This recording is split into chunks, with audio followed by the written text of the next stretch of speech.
Every 10 years following the United States Census, states redraw their political boundaries in a process called redistricting. This redrawing of lines for congressional and state legislative districts is meant to ensure that each district contains a roughly equal number of people, reflecting population shifts. However, this technical process is also, intensely political. The party in power has the opportunity to draw maps that can give its candidates a significant advantage for the next decade. This practice, often called gerrymandering, can create safe districts for one party, making elections less competitive and shaping the political landscape for years to come. In a state as large and diverse as Texas, the stakes of redistricting are exceptionally high, influencing not only state-level governance but also the balance of power in the United States House of Representatives. Faced with what they saw as inevitable defeat on the House floor, Texas Democrats deployed a last-ditch legislative maneuver. In a coordinated and secretive effort, at least 50 Democratic members of the Texas House of Representatives boarded planes and fled the state. Their destination was Washington, D.C., where they hoped to deny the House the quorum needed to conduct official business, specifically, to vote on the contentious redistricting bill. Back in Austin, the Texas House chamber was left nearly empty, a silent testament to the political standoff. State Representative Gene Wu of Houston, one of the leaders of the walkout, framed it as a fight for the soul of the state.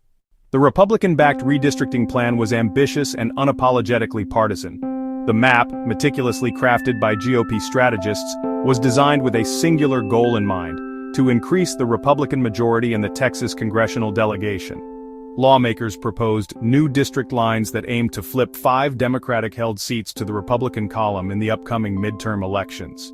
I got the highest vote in the history of Texas, as you probably know, and we are entitled to 5 more seats.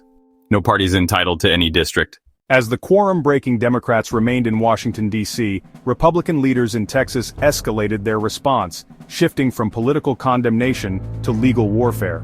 Governor Greg Abbott and Attorney General Ken Paxton launched an aggressive multi-front legal campaign to force the lawmakers back to Texas.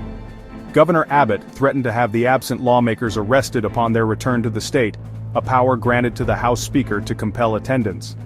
Attorney General Paxton took the legal threats a step further, pursuing a highly unusual and legally dubious strategy.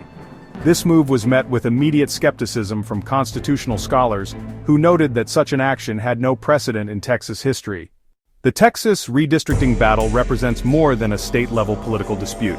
It's a microcosm of the national struggle over voting rights, representation, and the future of American democracy.